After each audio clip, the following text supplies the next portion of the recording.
The battlefield on Lumeris 9 didn't look like a place where anything gentle could survive. Ash drifted through the cracked sky like falling snow, glowing faintly from the plasma storms that still smoldered on the horizon.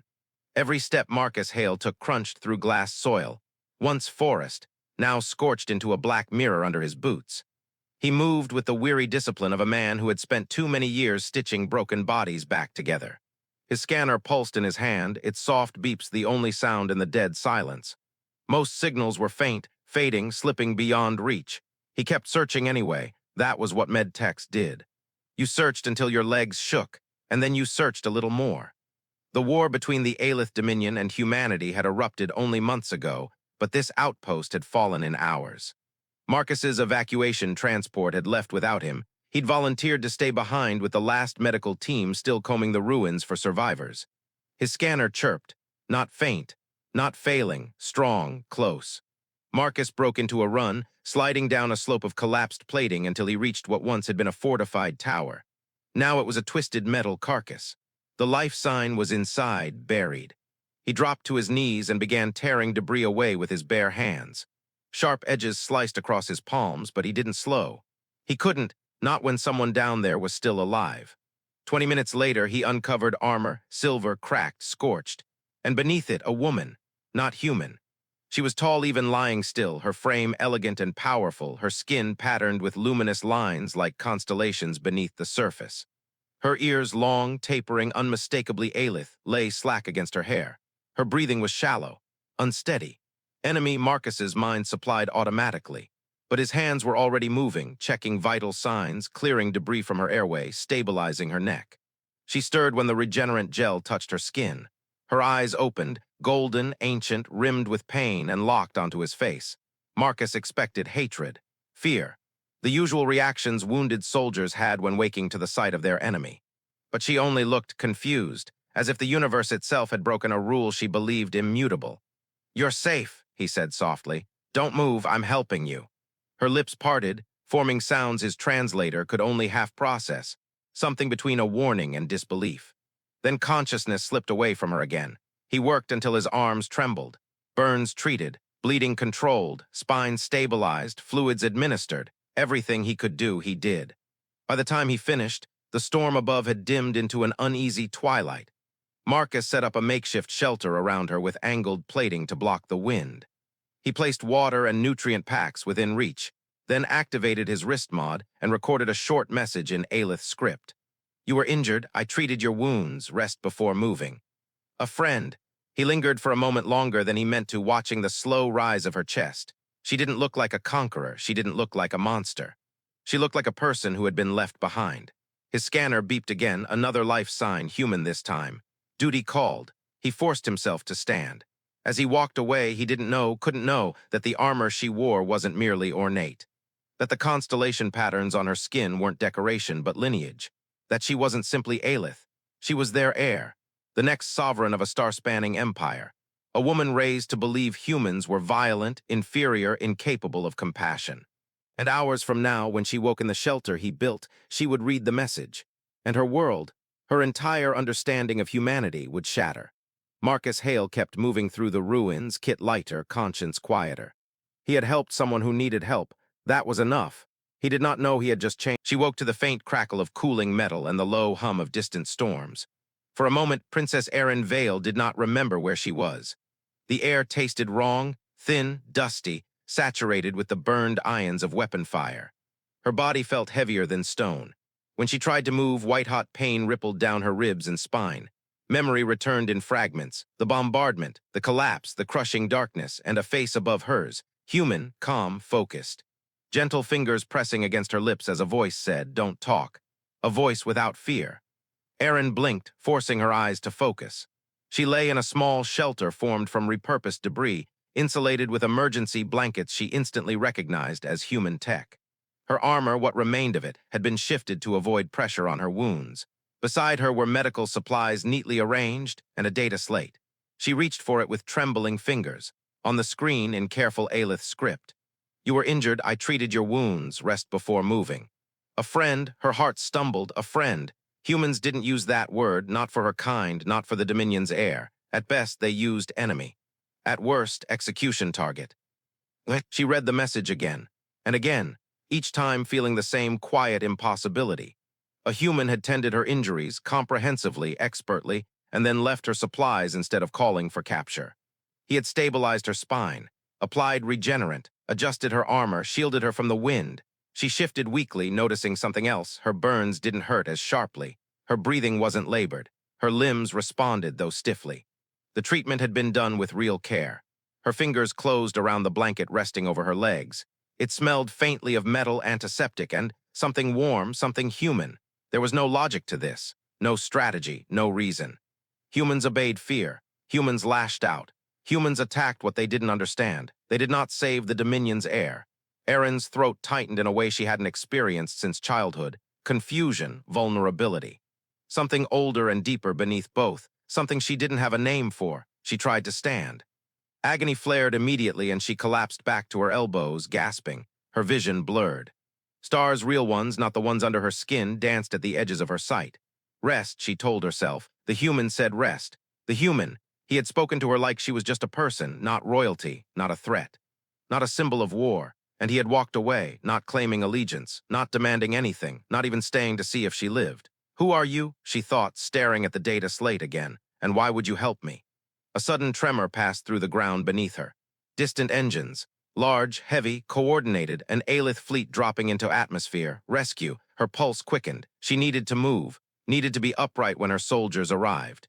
She couldn't be found sprawled like a casualty on a battlefield shaped by human weapons. She braced both hands against the debris and forced herself upright with a pained gasp. Every muscle screamed. Her ribs felt like glass grinding together. She managed to sit. Moments later, shadows moved across the ruined terrain. A formation of Aelith warriors descended from a cruiser-class dropship, their armor a mirror of polished starlight. Weapons drawn, formation precise. When they saw her, they froze, then knees dropped, heads bowed. The formation shifted instantly into full ceremonial submission. Her lieutenant rushed forward, voice breaking. "Your Highness, Aeryn, we feared you dead. We found no vitals." "I survived," she said, though the words lacked the icy certainty she usually carried. Her throat still trembled with disbelief. "Assist me. We return to the capital vessel." As two warriors helped her stand, the lieutenant's eyes fell on the arranged medical supplies. The human blanket, the regenerant gel, the handwritten message. "Your Highness, these are human." "Yes, they treated you." Aeryn didn't answer immediately. In Aelith culture, mercy to an enemy was viewed as weakness. Mercy from an enemy was viewed as manipulation. But this didn't feel like manipulation. It felt like something she'd never encountered on any battlefield. "He did," she finally said quietly.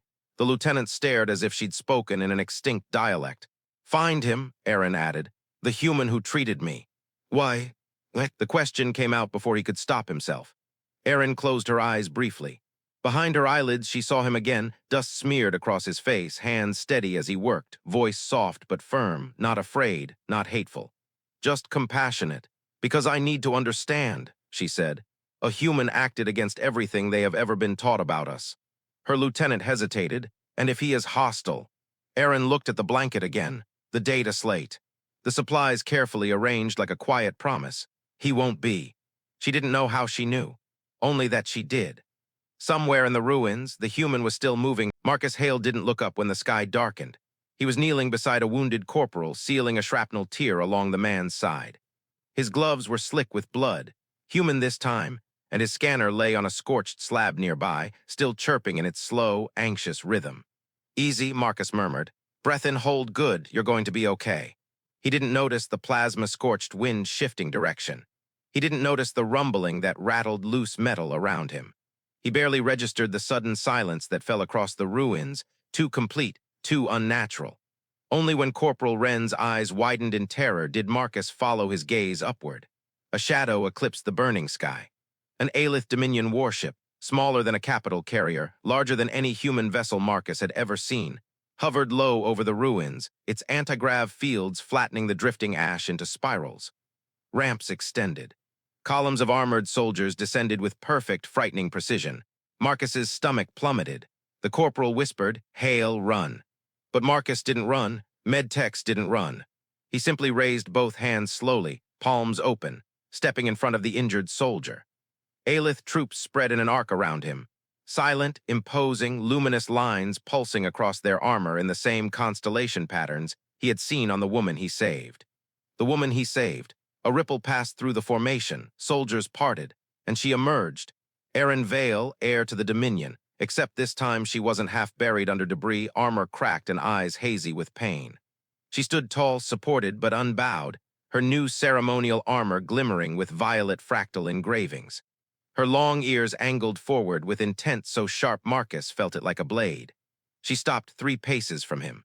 The ruins were silent, the soldiers were statues. Marcus exhaled slowly. "You're alive." A flicker crossed her expression, something like relief, something like disbelief. But her voice remained steady, carrying a harmonic undertone his translator struggled to interpret. "You are the human who found me, the one who treated my injuries." It wasn't a question, he nodded. "Your vitals were crashing, I did what I could. You saved my life." He swallowed. "That's what we do, med-techs, I mean." Her golden eyes searched him with unnerving depth, tracing his face, the dried blood on his gloves, the exhaustion in his shoulders. She looked at him the way someone might study a star they had only ever seen on maps, something distant, abstract, suddenly made real. Finally, she asked quietly, "Why?" Marcus blinked. "Why what? Why did you save me?" The words trembled, not with weakness but with sincerity. "As a child, I was taught humans feared us, that they would strike at any vulnerable Dominion warrior without hesitation. Yet you did the opposite. You treated me with gentleness." Her gaze sharpened. "Why?" The corporal behind Marcus shifted nervously. Aelith's soldiers tensed instantly, and Marcus subtly moved his hand behind him, signaling the corporal to stay still. He took a careful breath. "Because you were hurt," Marcus said. "Because you were in pain. Because if I can save someone, I do it. Doesn't matter who they are." Her expression faltered, just enough for Marcus to see the fracture beneath. "That is not how mercy works in the Dominion." "Well," he said softly, "maybe it should." The words hung suspended in the charged air. Aeryn's ears flattened in emotion he didn't yet understand. Shock, he thought. Maybe awe. Then she stepped closer, studying him with a focus that made his pulse stutter. "You left me supplies," she said. "You wrote a message in my tongue. You shielded my body from the cold. I didn't want you waking up alone in the dark." He hesitated. Everyone deserves at least that much. Something changed in her face, subtle but unmistakable. A softness breaking through 4 lifetimes of inherited hardness. Her soldiers watched her with reverence and tension, clearly waiting for command, but she didn't speak. Not yet. She was still looking at Marcus like she was seeing something she didn't have a word for. Finally, she turned slightly, addressing her troops. "No Dominion soldier will harm this human." Her voice rang like a command encoded in steel. "He is under my protection." Gasps murmured through the ranks. A few soldiers stiffened, others bowed their heads in immediate obedience. Marcus's heart pounded. Why?" he whispered. Aeryn faced him again. "For reasons I do not yet understand," she said. "I owe you more than gratitude." She held out her hand, not in threat, not in dominance, but in invitation. Marcus stared at it, unsure if touching her would violate some unknown Aelith ritual, unsure if he even should. She seemed to recognize his hesitation. Marcus had imagined many ways his career might end. Discharge, injury, retirement on some quiet colony. But he had never once imagined being escorted onto an Aelith Dominion cruiser by the heir to their empire. The boarding ramp hummed under his boots as they ascended. Aeryn walked beside him, her pace controlled, posture regal even beneath the lingering stiffness of her injuries. Troops flanked them at a respectful distance, their eyes tracking Marcus with cautious curiosity. As they entered the vessel, the air changed instantly, cooler, sharper, almost metallic. The walls shimmered faintly with embedded starlight circuitry that pulsed in soft, rhythmic patterns. It felt alien in the purest sense, as if the ship itself were some living extension of its people. Marcus exhaled slowly. "This place is incredible." Aeryn angled her head toward him, a subtle gesture, but he'd learned enough to know it meant interest. "It is old," she said. "Older than your species, presence beyond your home system. My mother commanded this vessel before me, and her father before her." Marcus swallowed, suddenly aware of the weight of heritage pressed into every panel. "So this is, what? Your flagship?" "No," Aeryn's voice carried a faint hint of amusement. "This is merely a diplomatic escort craft." Marcus blinked. "Merely? Of course." She led him through a corridor where shimmering glyphs drifted across the walls like bioluminescent fish. Aelith crew members paused as they passed, bowing their heads, folding their long ears in gestures Marcus couldn't interpret. To him, it looked like reverence mixed with fear. He leaned closer. "Are they bowing to you or staring at me?" Both," Aeryn replied without slowing. "Humans are not common aboard Dominion vessels." "I figured. But you," she added, glancing at him, "are unprecedented." The word hit him harder than it should have.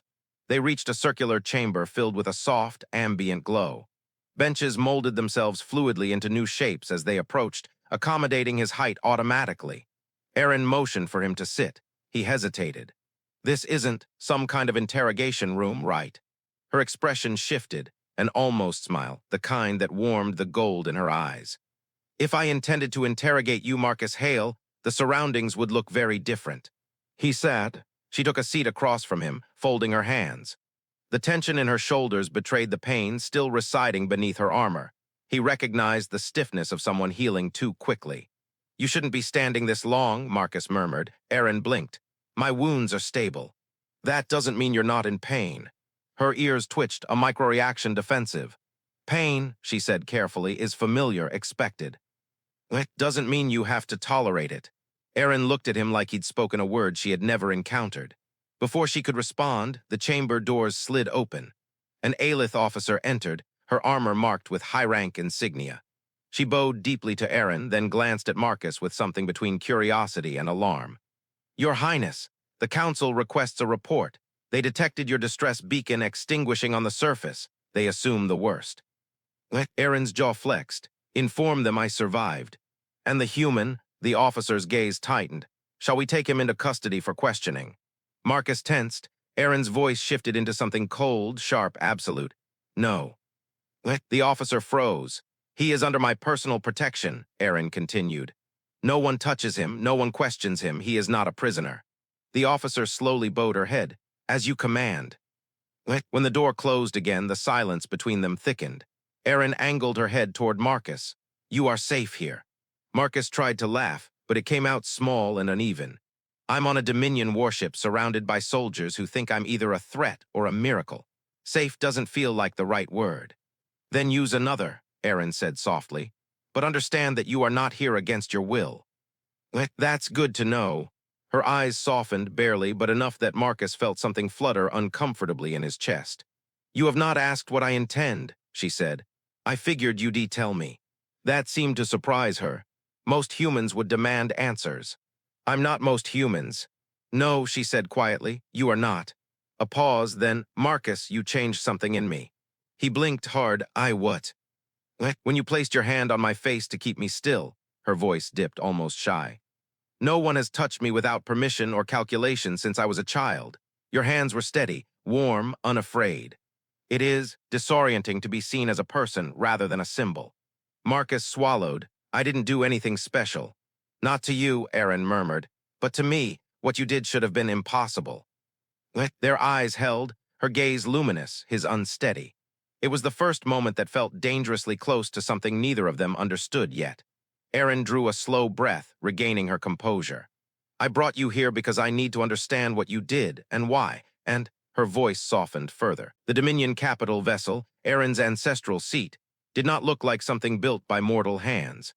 As the escort craft docked, Marcus stared through the viewport in stunned silence.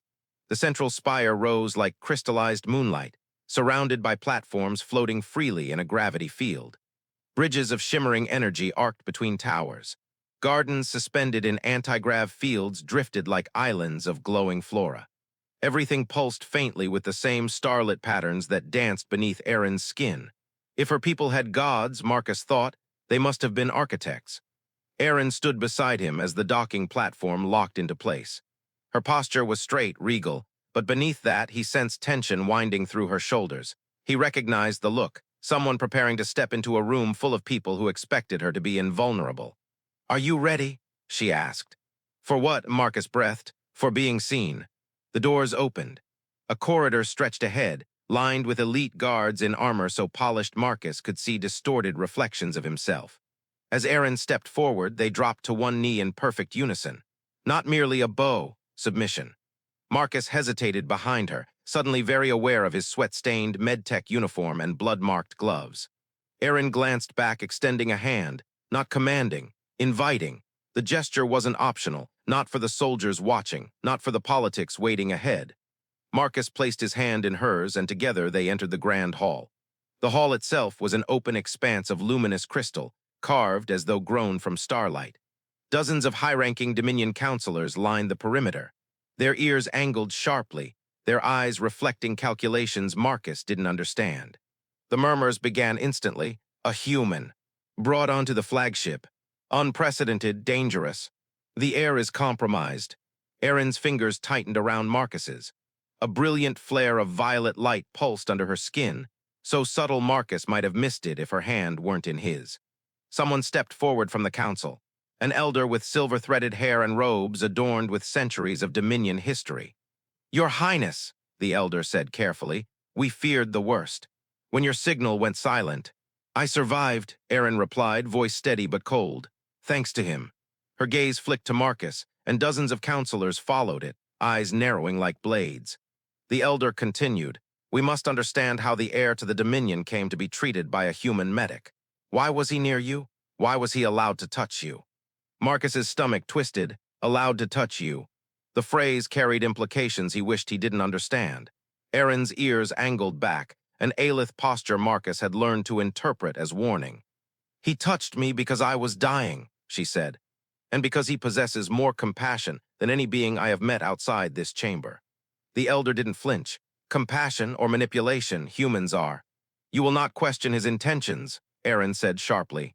The hall fell into stunned silence. Marcus looked up at her, startled. Her jaw was set, eyes burning with something fierce and protective. The elder recovered slowly. "Your Highness, we mean no disrespect, but you are changed. You speak of this human as though he matters." Aeryn stepped forward, still holding Marcus's hand. "He does." The elder's eyes widened. Several counselors exchanged alarmed glances. One murmured, "This is dangerous. An emotional breach. A vulnerability." Aeryn snapped her gaze toward them. "What you interpret as weakness is simply perspective. Marcus Hale saved my life when your elite guard could not. When Dominion technology failed, when our enemies struck." Her voice dropped, low and edged.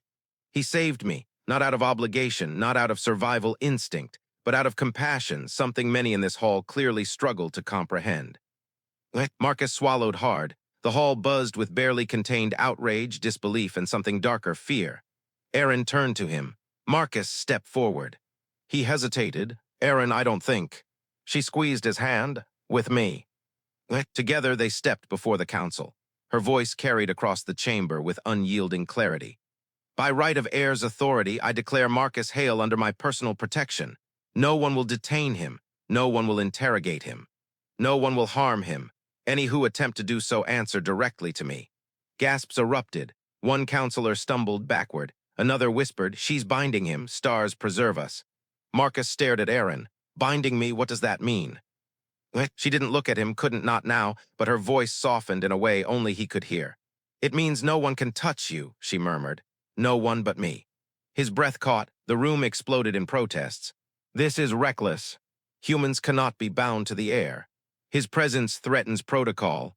You endanger the Dominion." Aeryn raised one hand. The room fell silent instantly. "I do not explain myself," she said. "I command." Her gaze flicked to Marcus, and something warm flickered beneath her. That night, if the Dominion's artificial day cycle could be called night, Marcus found himself in quarters that looked like they belonged to a diplomat or a dignitary, not a battlefield med-tech. Everything glowed softly. Crystalline walls shifting to his temperature, bands of bioluminescent light weaving along the ceiling like constellations. Aeryn's people had given him clothing, food, even a small medical console tailored to human physiology. They were preparing for him to stay. He tried not to think about that too hard. The door chimed. He already knew who it was. Aeryn entered without ceremony, the soft folds of her evening robes trailing behind her in starlit ripples. Without her armor, she seemed less imposing, more real, more vulnerable.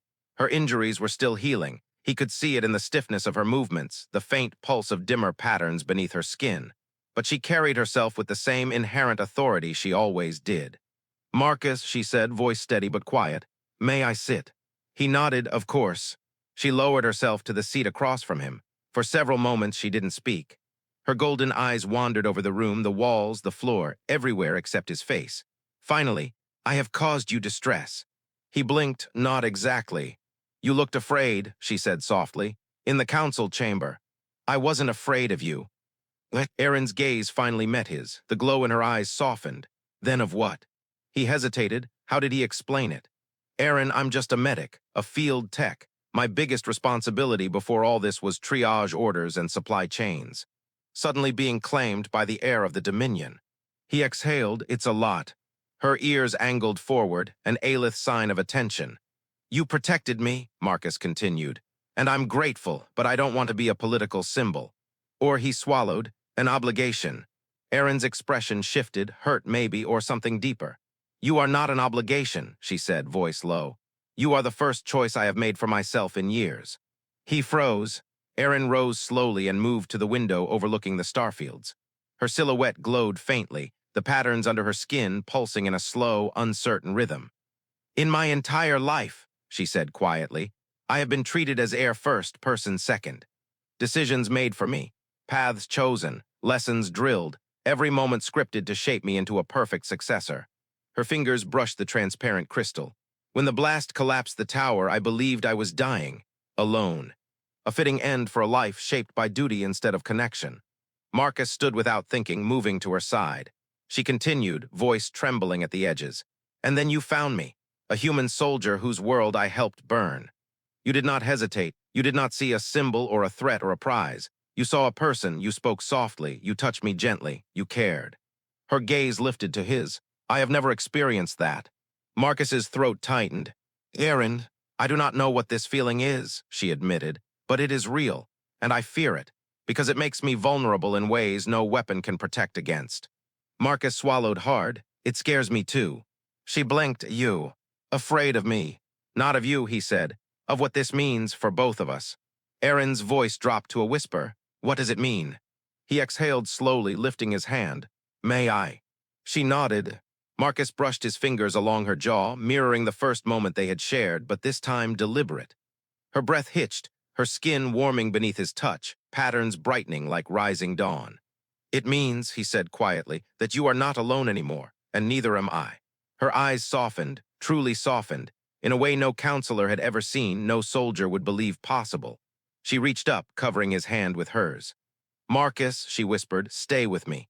Not because I command it, not because I need your protection, but because I want you here. He didn't answer immediately. He let the weight of her words settle between them, vast as the stars.